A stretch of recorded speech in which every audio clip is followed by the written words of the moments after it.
Esta é a entrevista na íntegra com o arquiteto, urbanista e demógrafo, professor do Instituto das Cidades da Universidade Federal de São Paulo, Kazuo Nakano, convidado pela AFPEA para compor o episódio número 4 do podcast Mundo Pós-Pandemia. Você pode ouvir o podcast conduzido pelo jornalista Lucas Scherer, com os melhores momentos desta entrevista e de outros convidados, acessando a página da AFPEA por Direitos e Democracia no Spotify e em outras plataformas. Você também pode ouvir na íntegra as outras entrevistas deste episódio e de outros aqui no nosso canal do YouTube.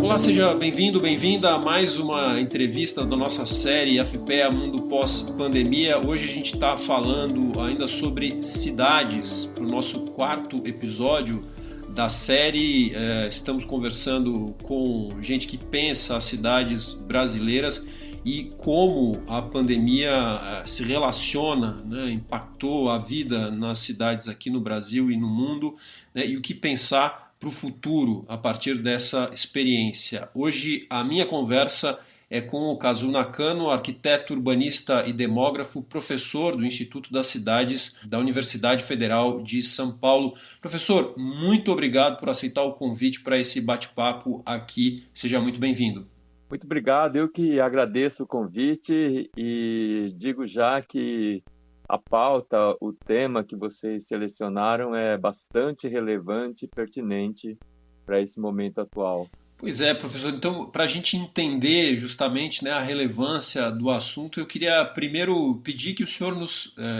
vou fazer uma colocação aqui que tenho feito para praticamente todos os nossos convidados.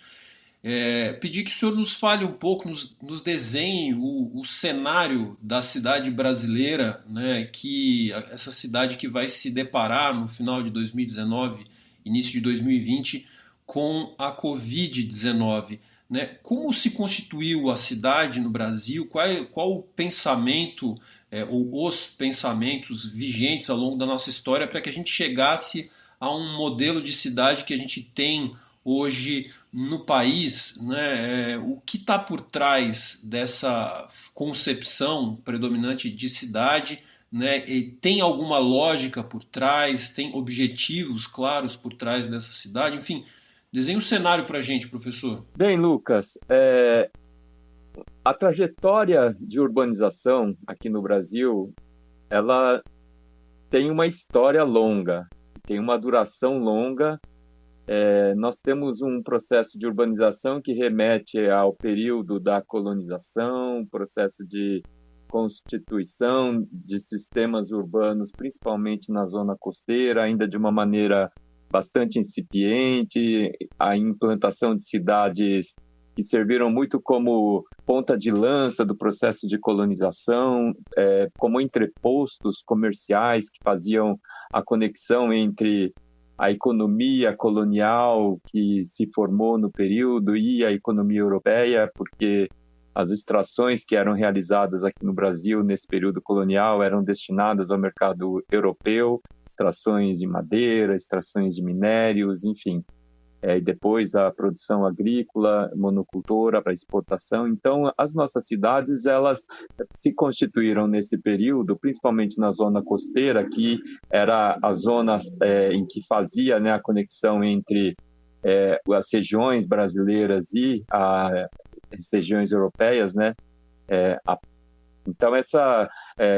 história da urbanização brasileira inicia nesse processo, mas eu acho que o cenário urbano atual aqui no Brasil, ele se constituiu bastante a partir da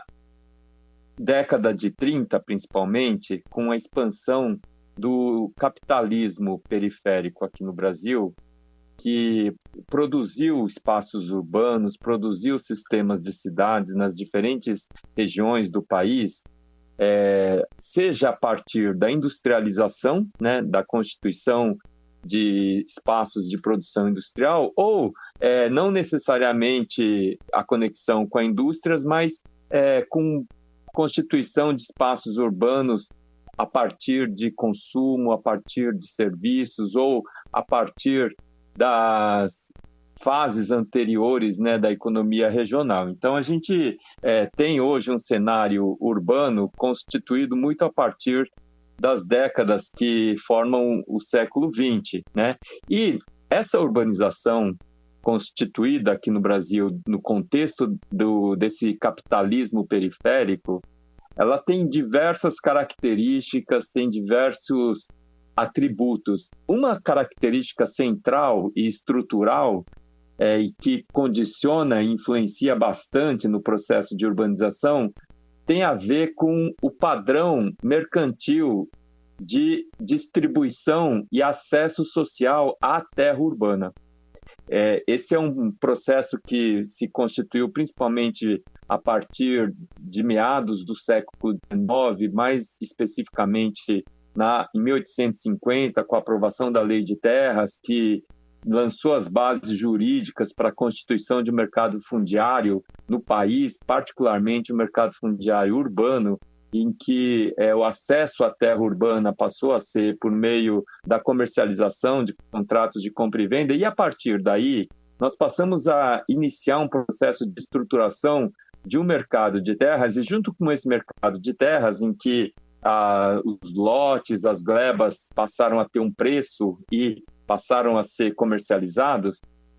junto com a estruturação desse mercado de terras, a gente, portanto, passou a ter uma estruturação de preços da terra. E esse preço e esse mercado de terras serviu como mediação ali, né, entre a sociedade e as terras urbanas, que são uma das bases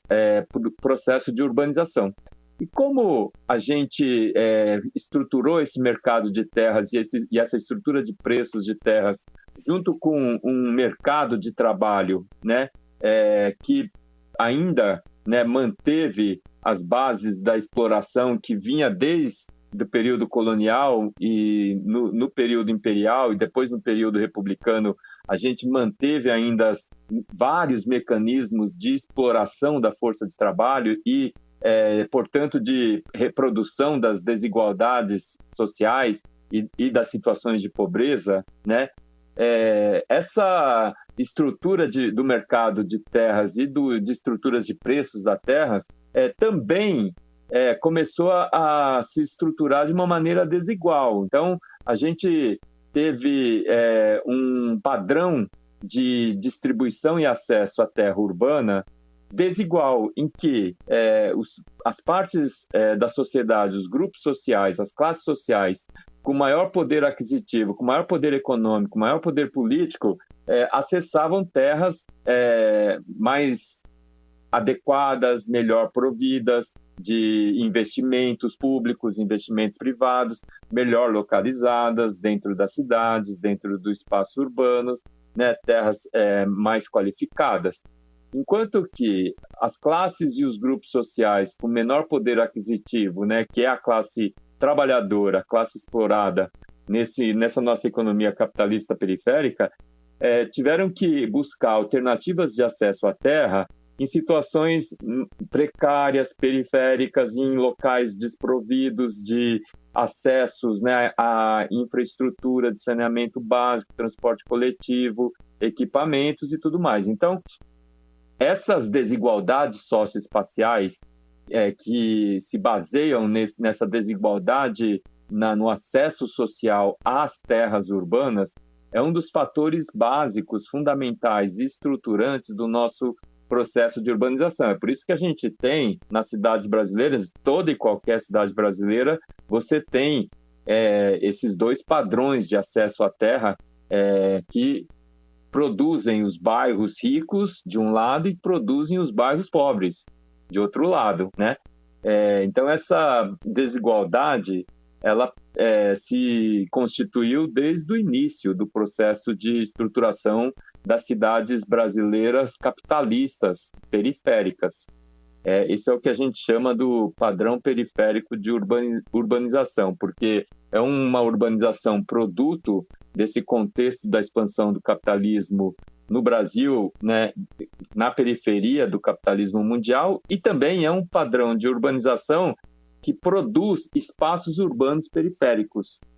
que são os lugares de moradia da classe trabalhadora explorada de baixa renda. Essa característica, ela se agrega a uma série de outras características desse processo de urbanização e a partir da década de 50, em que nós passamos a ter uma hegemonia, um predomínio de um raciocínio da produção do espaço urbano voltada para a circulação do automóvel, principalmente nos bairros de classe média e alta, nas áreas mais centrais, isso passou a estruturar as cidades em volta de um sistema de ruas e avenidas destinados prioritariamente para a circulação de automóveis privados, individuais. Isso marcou as grandes cidades e as médias cidades até hoje. Então, nós temos cidades em que o espaço público é predominantemente constituído pelo espaço de circulação dos automóveis. Isso faz com que os espaços de encontro, espaços de convivência, espaços de lazer coletivo se tornem muito restrito e muito pouco qualificado. A gente tem nessas grandes cidades e nessas médias cidades espaços públicos que se limitam a resíduos, a restos do sistema viário, dos sistemas de ruas e avenidas, e são muito pouco qualificados para usos coletivos, para atividades de convivência e de encontros. E essa característica rodoviarista das nossas cidades fez com que a prioridade para os transportes coletivos de massa, principalmente daqueles movidos com combustíveis de fontes renováveis, não poluentes, fosse deixado em segundo, terceiro plano. Então, os sistemas de bonde, sistemas de ônibus elétricos, sistemas de trem, de metrô, nunca foram priorizados na estruturação dos espaços urbanos dessas cidades. Isso determinou um padrão de mobilidade, né, que se baseia principalmente na circulação de automóveis privados, individuais, e em sistemas de transporte coletivo precários e superlotados. E esse padrão de mobilidade ele se soma ao padrão de estruturação dos espaços urbanos a partir das desigualdades socioespaciais, em que a gente tem um contraponto entre áreas centrais melhor qualificadas, mais próximas a consumo, a emprego, com melhor provisão de sistemas de serviços, equipamentos e infraestruturas urbanas, e as áreas periféricas mais distantes e que são mais dependentes desses sistemas de transporte coletivo precário, disfuncional, superlotado, desconfortável, inseguro, e que é o que a classe trabalhadora utiliza todos os dias para fazer esse movimento pendular, casa-trabalho, casa-estudo e vice-versa. Então, essa situação é uma situação que sintetiza bem as condições de vida que a gente tem na nossa cidade, as características desiguais das nossas cidades, seja na sua estrutura geral, centro-periferia, que ainda persiste, seja na má qualidade dos sistemas de espaços públicos, nas condições de habitabilidade, nos acessos a serviços, equipamentos e infraestruturas urbanas. Então, essa situação, né, a gente vê que é uma situação que é fruto de um processo político, econômico, cultural, tecnológico, que esteve sendo conduzido muito mais pelos interesses daqueles grupos, daquela parte da sociedade brasileira que tem maior poder político, maior poder econômico, em detrimento dos interesses e das necessidades da classe trabalhadora, que foi tendo que buscar alternativas precárias, segregadas, informais, de inserção na cidade, nos espaços da cidade. E essa situação, ela se reflete nas paisagens urbanas que a gente tem nas áreas centrais, nos bairros mais ricos e nas áreas mais periféricas, nos bairros populares, que a gente vê uma distinção, uma discrepância muito grande na qualidade das paisagens, nas qualidades construtivas, mas principalmente nas qualidades das condições de vida cotidiana dessas pessoas. Ou seja, professor, a gente recebeu a pandemia aqui no Brasil com cidades que não estavam justamente estruturadas para oferecer os serviços públicos necessários para todos e ainda cidades que não privilegiavam ou que não privilegiam ainda a mobilidade urbana, ou seja, a pessoa não tem acesso ao serviço público aonde mora e tem dificuldade para acessá-lo por conta da deficiência no serviço de transporte. É mais ou menos esse o cenário quando a pandemia chega. Qual foi o impacto ou como essa cidade passou a funcionar quando chegou a pandemia aqui no Brasil? Exatamente. Eu acho que essa cultura de um tipo de planejamento, regulação e gestão urbana voltada para os interesses dos setores mais poderosos da sociedade, em detrimento das necessidades populares da classe trabalhadora, faz com que a gente tenha nas nossas cidades uma forma de governar os espaços urbanos, gerir os espaços urbanos, planejar e regular os espaços urbanos, que não atende às necessidades dessa grande maioria da sociedade brasileira de média, baixa e baixa renda, né, que vive em grande parte nas áreas periféricas, nos bairros populares, e que quando a gente tem esses grandes impactos, como esse trazido pela pandemia de Covid-19, os nossos sistemas de governo das cidades, os nossos sistemas de planejamento, gestão e regulação das cidades, ele não está estruturado e constituído para atender prioritariamente as necessidades daqueles que mais precisam desses sistemas de governo, de planejamento, de gestão e de regulação urbana para atender suas necessidades básicas de moradia adequada, de acesso a serviços de saúde, de educação básicos adequados, sistemas de transporte coletivo seguros, confortáveis e adequados. A gente, então, recebe os impactos graves e sistêmicos dessa pandemia, tendo estruturas e sistemas de governo, de planejamento, de gestão e de regulação urbana nas nossas cidades, que nunca atendeu e nunca priorizou as necessidades populares da classe trabalhadora. Então, esses impactos, quando eles acontecem, eles são enfrentados de uma maneira completamente desigual por esses sistemas de governo, de planejamento, gestão e regulação urbana. Esses sistemas, eles adotam medidas principalmente para proteger e garantir ali maior resiliência, para usar uma palavra da moda, das classes médias, médias altas e altas, e não se estruturam e não voltam às suas capacidades econômicas, financeiras, institucionais, técnicas, para proteger as classes populares, trabalhadoras. E estas têm que, na urgência e na emergência, se organizar em redes de solidariedade, de ajuda mútua, de socorros, de vizinhança, os movimentos populares, os grupos de moradores de bairro acabam tendo que inicialmente se organizar muitas vezes por conta própria, contando com doações, com solidariedades para tentar se proteger. As medidas do fique em casa, né, do distanciamento social, elas foram pensadas muito para setores de classe média, média alta e alta, sem considerar as necessidades da classe trabalhadora, que não tinha boas condições para ficar em casa, porque as condições de moradia muitas vezes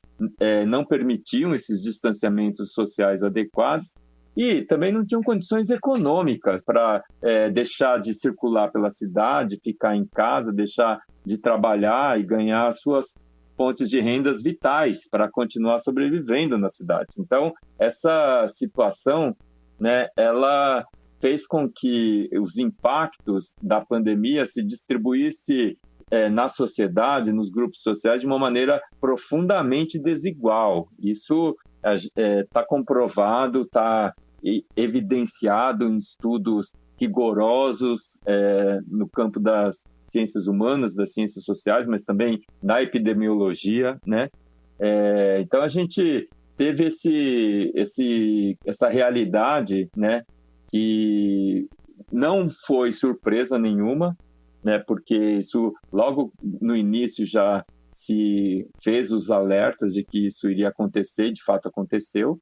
Então, a gente vê que os sistemas de governo, sistemas de planejamento, gestão e regulação das nossas cidades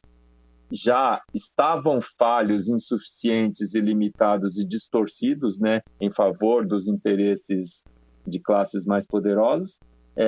E, durante a pandemia, continuaram ali não, né, se voltando ali para as situações mais vulneráveis e que demandavam mais das ações públicas. Isso a gente vê em outras medidas também de enfrentamento da pandemia, com relação ao sistema de transporte coletivo. A gente não teve nenhuma medida de proteção daquelas pessoas que precisaram trabalhar durante a pandemia nos picos mais altos de contaminação e mortes, tiveram que circular em ônibus lotados, trens lotados, metrôs lotados, sem proteção, sem testagem em massa, sem controle da circulação do vírus. A gente viu processos de perda de emprego, de renda, de empobrecimento, com um auxílio que foi limitado, né? E que a gente não teve ali permanência, continuidade, escala ainda necessária. Por isso que a gente está vendo um processo de empobrecimento e de desemprego. A gente viu ali também que os serviços de saúde, serviços públicos de saúde, foram os heróis desse processo, né? Mas também tiveram que enfrentar as deficiências, as assimetrias e as distorções na distribuição espacial desses serviços dentre os bairros, os espaços urbanos. Então, a gente viu ali problemas de moradores de bairros periféricos populares tendo dificuldade de acessar esses serviços, de acessar as testagens, de acessar as emergências, né? Acessar atendimentos adequados e tudo mais. Então, a gente vê que essas consequências desses impactos sistêmicos, diretos e indiretos da pandemia, se distribuíram de uma maneira bastante desigual, discrepante e assimétrica dentre os diferentes grupos sociais e dentre os diferentes bairros que compõem nossas cidades. E agora eu acho que isso coloca para a gente uma pauta importante para a gente pensar os futuros, né? E hoje nós temos 56% da humanidade vivendo em cidades. As cidades, elas concentram, portanto, hoje mais da metade da humanidade, né, que já está se aproximando dos 8 bilhões de pessoas, e mais da metade dessa população mundial vive em algum tipo de espaços urbanos, principalmente nas chamadas megacidades, que são as grandes cidades com mais de 10 milhões de habitantes e que concentram não só a população, mas concentram pobreza, concentram fome, concentram favelas, cortiços, precariedades, e que são as áreas em que os impactos de epidemias ganham uma escala descomunal. Então, essas realidades das megacidades, que são realidades inéditas na história da humanidade, estão desafiando formas de governo, formas de governança, estruturação de planejamento, gestão, regulação. Então, esse debate sobre a urbanização e sobre as megacidades tem uma relação direta com o aquecimento global, com as mudanças climáticas e com os eventos extremos que advêm desses fenômenos, porque é nas cidades que existe um padrão de consumo e um padrão de vida que induz a formas de produção de mercadorias, né, que é absolutamente insustentável.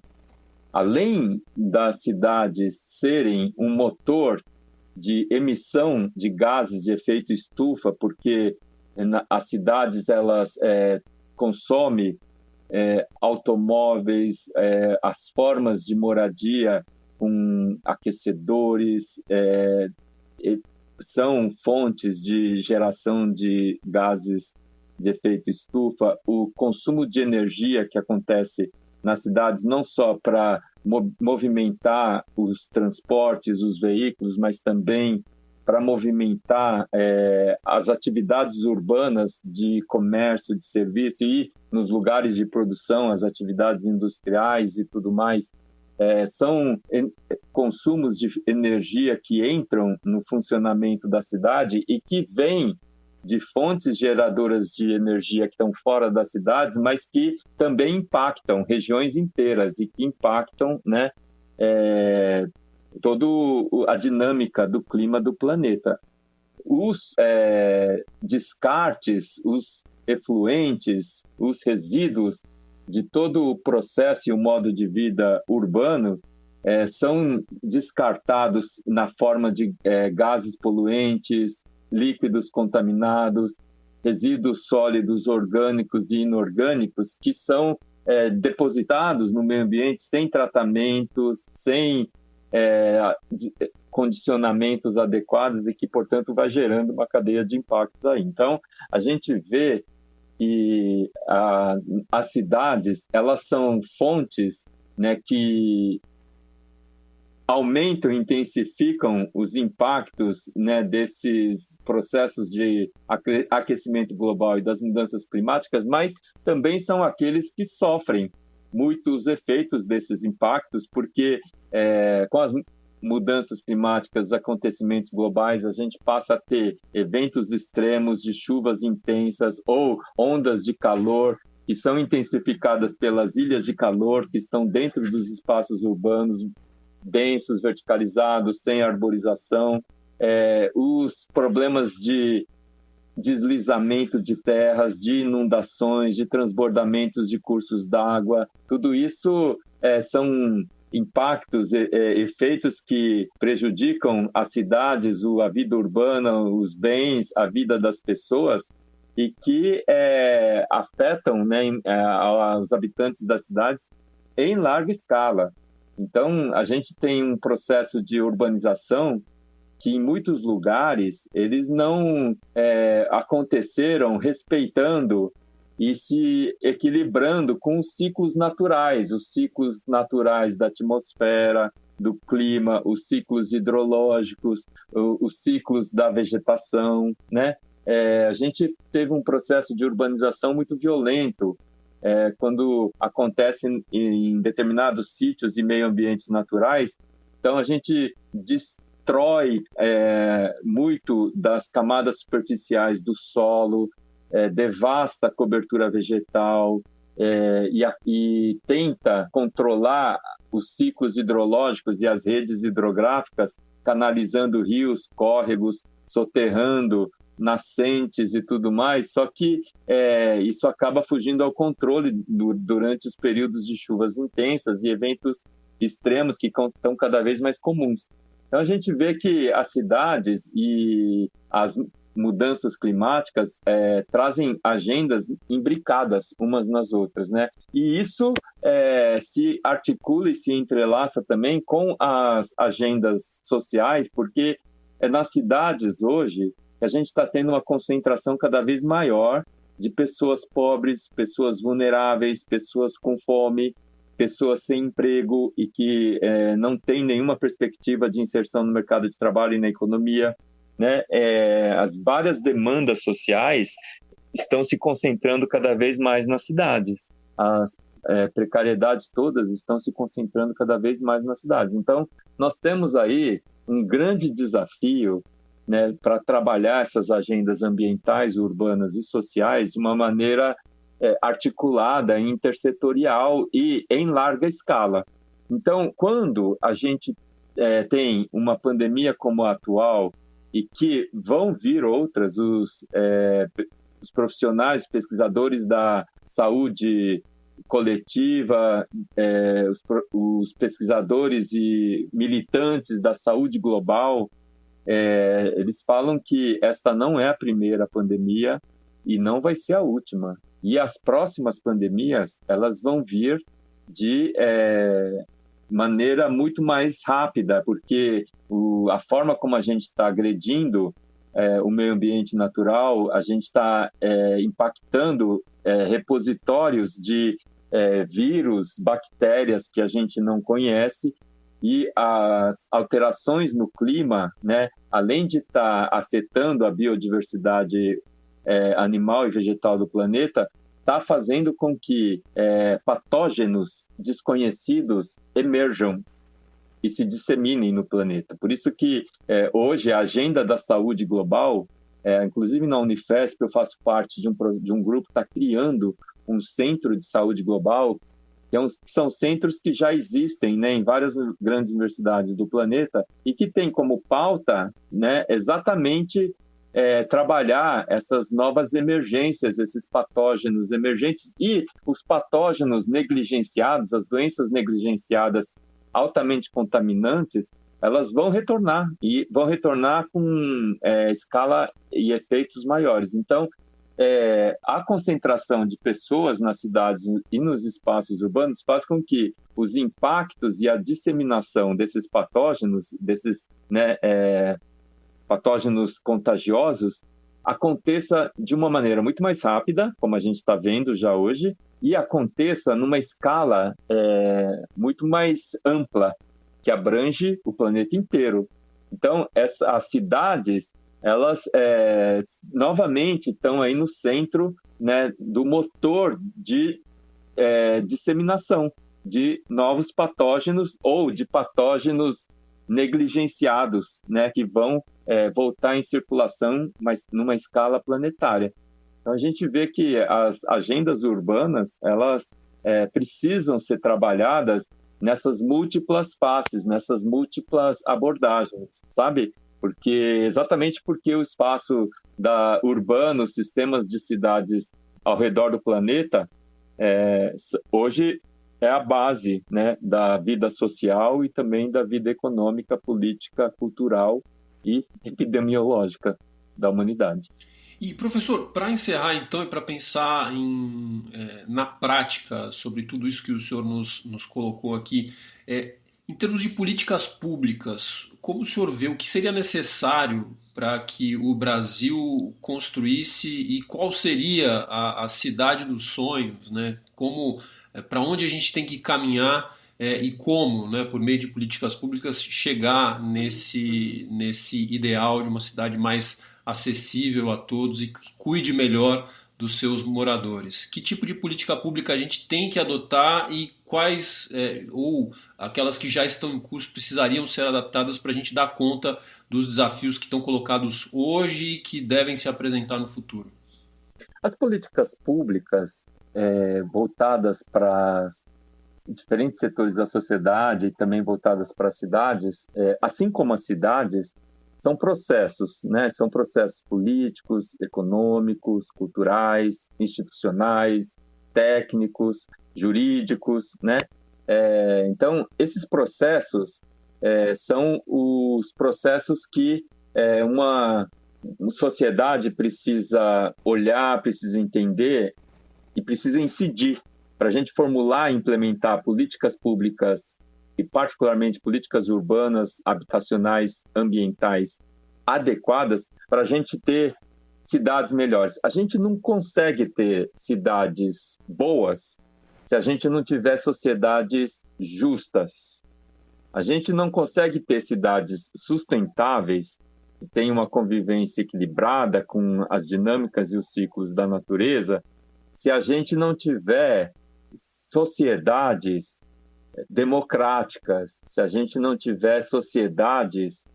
que tenha modos de vida que se relacionam de modo equilibrado com o meio ambiente natural, com os ciclos naturais. Então, essa construção, que é uma construção absolutamente necessária para a gente garantir a continuidade da vida humana nas cidades, nas regiões, no planeta, A gente precisa, portanto, olhar os processos políticos, econômicos, culturais, institucionais, tecnológicos,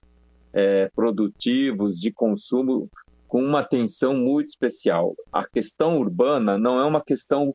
puramente técnica,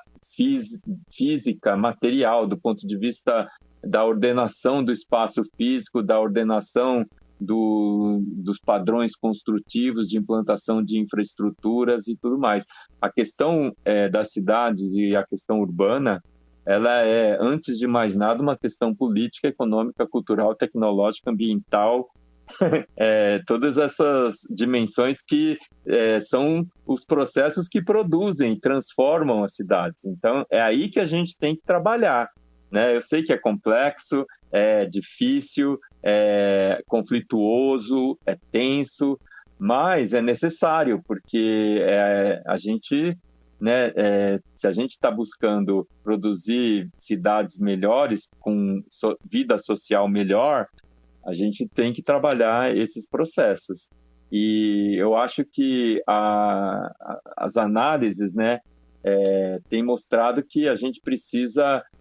estabelecer novas formas de governança da cidade, que estabeleça canais efetivos de interlocução entre Estado e sociedade, para que a gente possa ter formulações e processos de implementação de políticas públicas efetivas que transforme as cidades, transforme o espaço urbano a partir das transformações dos modos de vida coletivo, né? A partir das transformações dos padrões de convivência em sociedade. E a gente tem que pensar que essas governanças democráticas de cidades, elas dependem de uma forma de intercâmbio de conhecimentos, de saberes, de experiências e também de informações, de linguagens, sabe? Que seja compartilhado, seja ativados ali pelos diferentes setores da sociedade, inclusive os setores populares. Planejamento de cidades, gestão de cidades, regulação de cidades, depende muito da comunicação social que permeia as sociedades, os grupos sociais que vivem, incidem e transformam e criam e produzem os espaços dessas cidades. Então, essa comunicação, ela tem que ser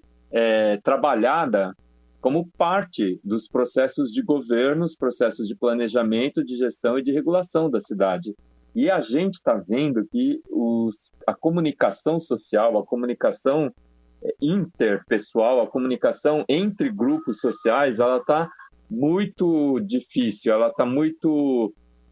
precária. A gente está tendo